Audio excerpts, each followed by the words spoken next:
Mr. Speaker, similarly, may it strengthen Parliament. 2 points. In the House of Commons,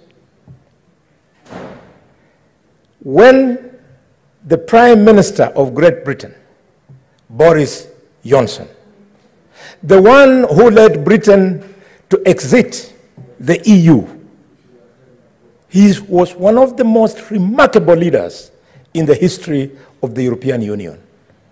But when he was found with misdemeanor going to a party against COVID-19 rules,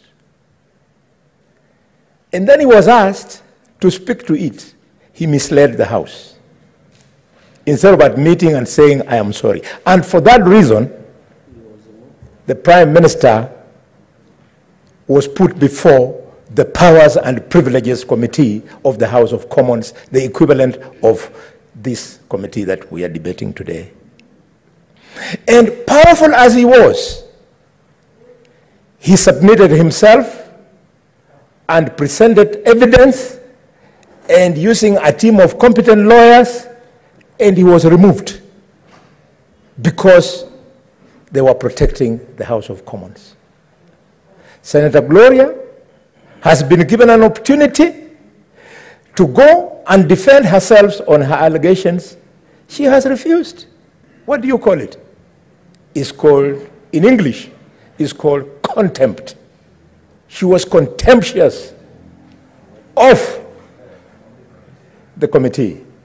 And as if it was not enough, Mr. Speaker, she was contemptuous of the clerk's team because her accusations were leveled against the CEO.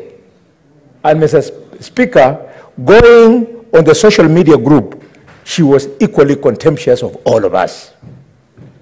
So we have to protect this House by agreeing with the committee. Number 2, the woman.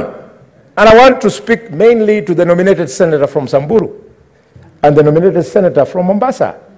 You are young people, and we love young people because we have some in our houses.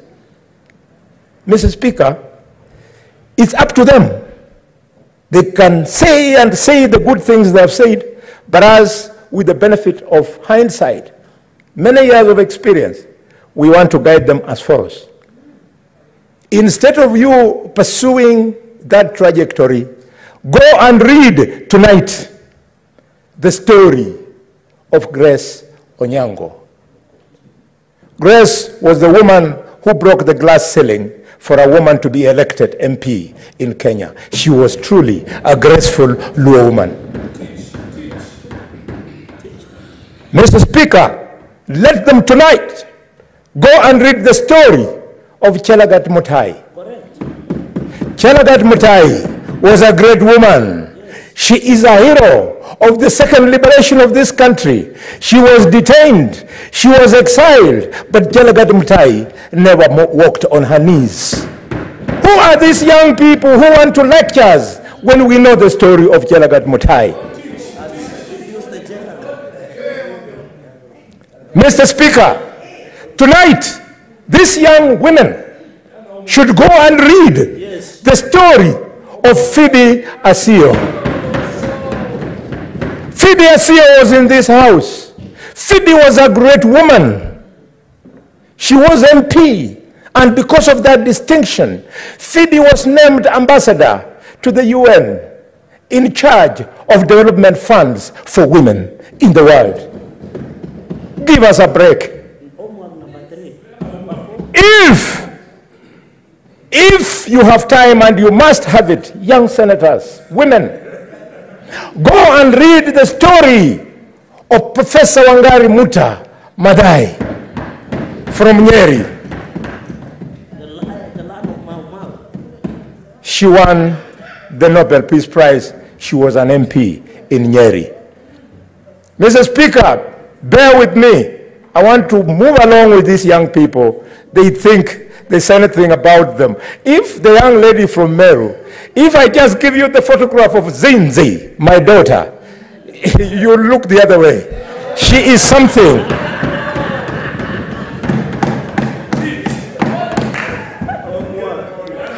And let me tell you guys, we have to talk to these young people the truth. We are training them to do it better. We were trained by Michael Kijana Wamalwa, yes, Martin Shukuku, yes, and George Anyona. That's why we are good. Senator Khalwale, Mr. Speaker, sir. With your experience as a legislator, yes, and as seen in this house, avoid calling honorable members people. And sorry, I'm very sorry. Women. Sorry, I thought when I say young people, it was respectful, but yeah. I recall those.